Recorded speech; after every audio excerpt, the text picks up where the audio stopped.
Hi, it's Lili. Today I would like to show you how I made this sculpture from scratch and step by step. Enjoy! To create this sculpture, I've used a big sheet of copper, 60 cm by 66 cm. In terms of depth, it's 0.9 mm thick. I wanted to work on rounded shape, but I didn't want to have a precise, clean shape. I wanted something more irregular, something more interesting in terms of the movement that it will give me later on. So I decided to go freestyle with a marker pen on the copper sheet. I've cut all those parts in half because I needed to have a separation for the process that will come after. I've cut it with my jigsaw. You can cut it with a plasma cutter, you can cut it by hand, it's a different way. But if you have a sturdy, hardworking jigsaw with a proper metal blade, it will cut through it much better, it's cleaner, neater, less to remove and deeper. I still use a flap disc to soften the edges. And then a blender from vortex, which I really enjoy because it makes it really nice and smooth, all the edges inside and out. And I also use it on the surface to get rid of those lines and create an interesting texture throughout. As you can see, I have all my pieces done. Now, in order to create the effect that I wanted for the vortex sculpture, I needed to put it through the folder. The tricky part was the first step, to just get it in there. Once it's clamped in position, it's quite an easy process. I put a little bit of the copper out, hold it in position and fold it. And then I push it a bit further and bend it in the other direction. So I don't have a precise pattern. I use the last bending line as a point of reference. I take more of the copper pieces out in the other direction, hold it, bend it, and then I took further of the copper out in the other direction, hold it, bend it. So it gives this kind of triangular shape throughout. It's not necessarily regular, but I don't mind because I think it gives more movement and it gives it more of an organic shape. So I repeat the whole process on all my pieces, and by the end I have those interesting shapes which are still soft enough because 0.9, so I can manipulate them into whatever I want. So you end up with a really nice curve and a soft bend out of this fall, which was initially 90-degree angle. Then I start to put all my pieces together and tangle them as much as possible. I wanted to create some kind of a nest shape. I've also used some leftover of my copper sheet to create some smaller bits because the inside of the vortex is an important part and it's easier to work with smaller parts of copper for it. I've also cut some extra of the leftover to do some tests with my TIG. The machine I use is a TIG 180 SE, which works absolutely fine. I always make sure I have my respirators on with the filters because the copper fumes are toxic. The rod I'm using is 100% copper. I think it's important to always do some tests first before working on the main piece because as you can see here, I used my torch to create a massive hole straight on, so it was way too high and needed some adjustment.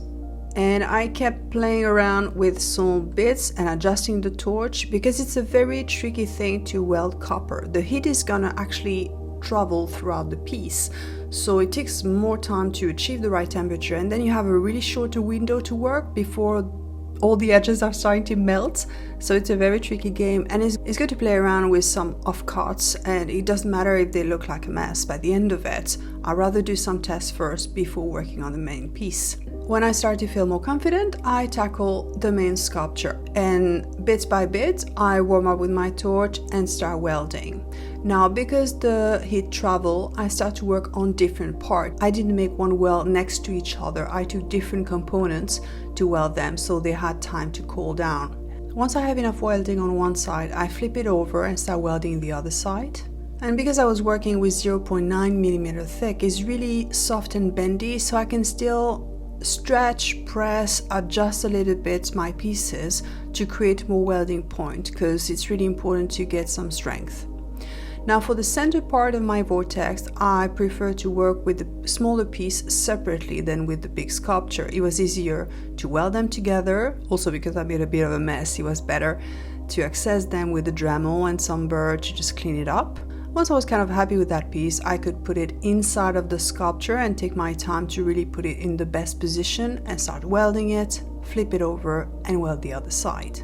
Then I took my Dremel with some aggressive burr and I started to clean up the weld. At that point, I didn't try to do something pretty. I was just trying to expose the weld to see if there was a good bond, clean it up roughly, and just check all the weld throughout and see if they needed some touch-up or fixing.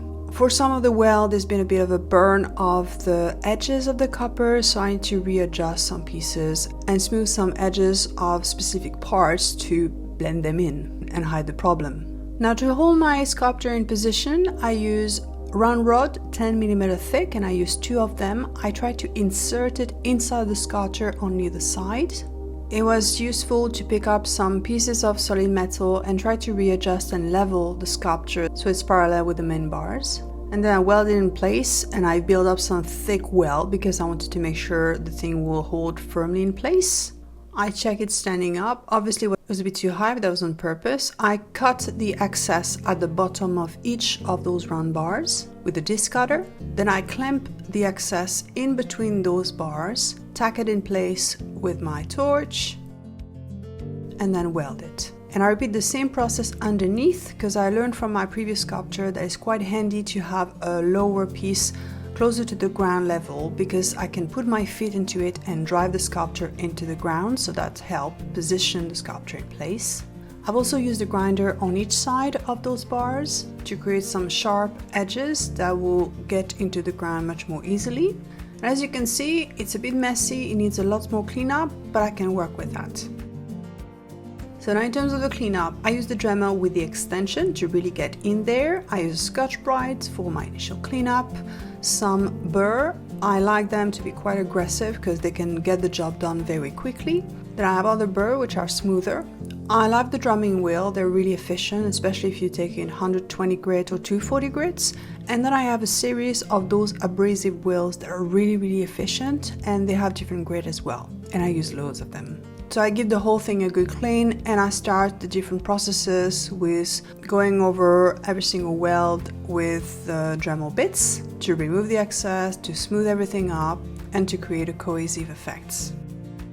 Finally, I use some acetone to clean out the whole piece. It wasn't necessarily easy to get in there a bit everywhere, but I tried to get as far as I could. And then I use a crystal clear Rust-Oleum spray to make sure the piece is protected. And I've added a first coat. Once again, not easy to reach, but I've done my best. Let it dry for an hour and went for another coat.